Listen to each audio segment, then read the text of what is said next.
Welcome to Worthwhile Watches. I'm Rob. Today we're going to do a first impressions video of a San Martin with a very interesting dial. So let's get started. Okay, here we have the San Martin SN0129B with the Aventurine dial. This watch seems to be inspired by the Grand Seiko SBGE285, I believe, but it's not an exact replica. The San Martin's indices are straight and narrower and the hands are quite different, but it does appear to be inspired by it. Now let's quickly go over some of the specs and measurements, and I'll give you my first impressions of this watch after wearing it for a few days. This San Martin arrived in this green zip-up container with a pillow inside. Inside this outer white box, there's also some tools, a hang tag, instruction booklet, and warranty information. This watch does come with a 2-year warranty, by the way. So let's take a look at some measurements.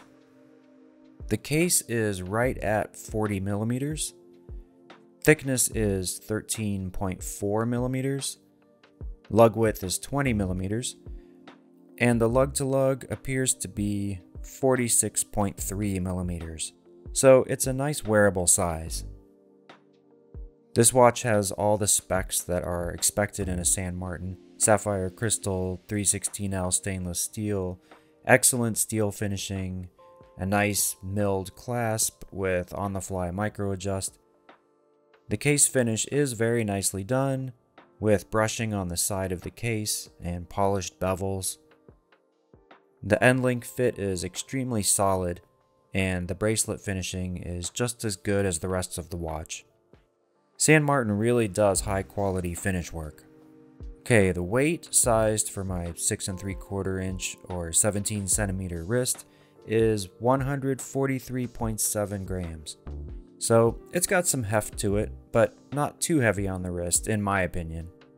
This is a GMT watch with the Seiko NH34 movement, which is a collar or office type GMT. This means if you pull out the crown to the first position, you can move the GMT hand independently from the other hands, and it has a quick change date, but you can't move the hour hand independently like a Traveler GMT. And the case back on this watch is just sterile with radial brushing. As for how it wears, it's got a bit of heft on the wrist, but not overwhelming, and the adjustable clasp really helps it stay in place and should allow for the perfect fit. I've never worn an Aventurine dial watch before, and that dial really sparkles in the right light, with shimmering white, blue, and coppery colored sparkles. Occasionally, like outside in sunlight, I go to check the time and am just shocked by the dazzling light show. I'm just not used to that much sparkle on a watch. It's hard to replicate the effect of it in camera, but I'll try my best to get some nice footage of the dial.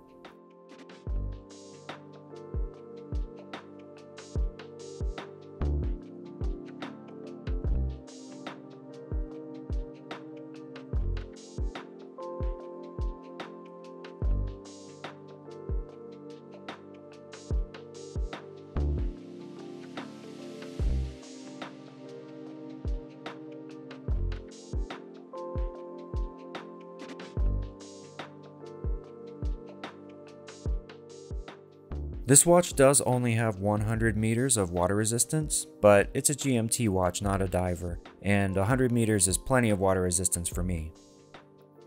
The crystal is nice and clear, but it does have a bit of blue tint, especially visible around the edges, but I don't really mind it in this watch because it complements the dark blue Aventurine.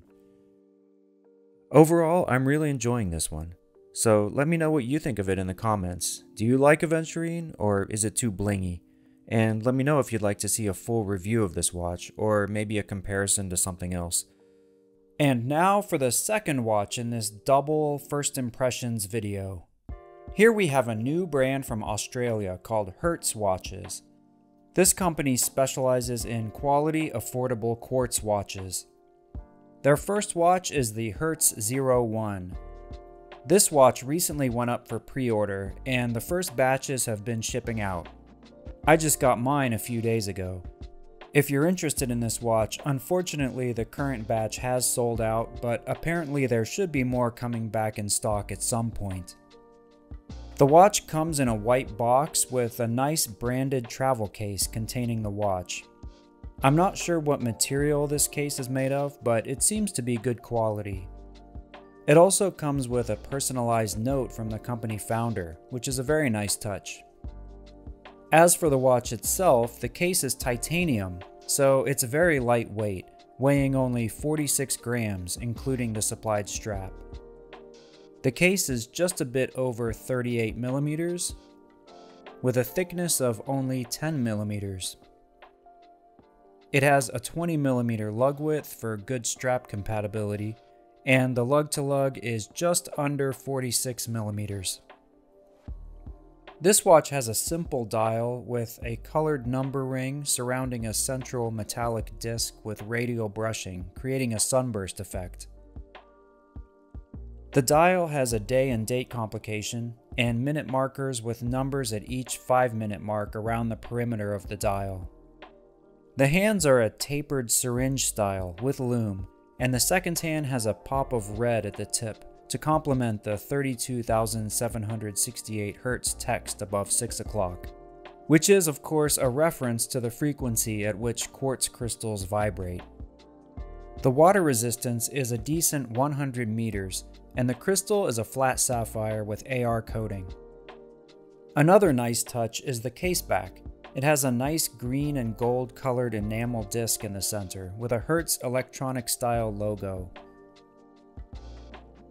There were 3 colors offered during this first run: blue, green, and burgundy. The strap supplied with this watch is serviceable, but doesn't seem to be of exceptional quality. But it does have a nice signed titanium buckle. It wears comfortably enough, but I'm not sure how it will hold up over time. The strap does have quick release spring bars, so changing the strap should be nice and easy. Here's some footage of the watch.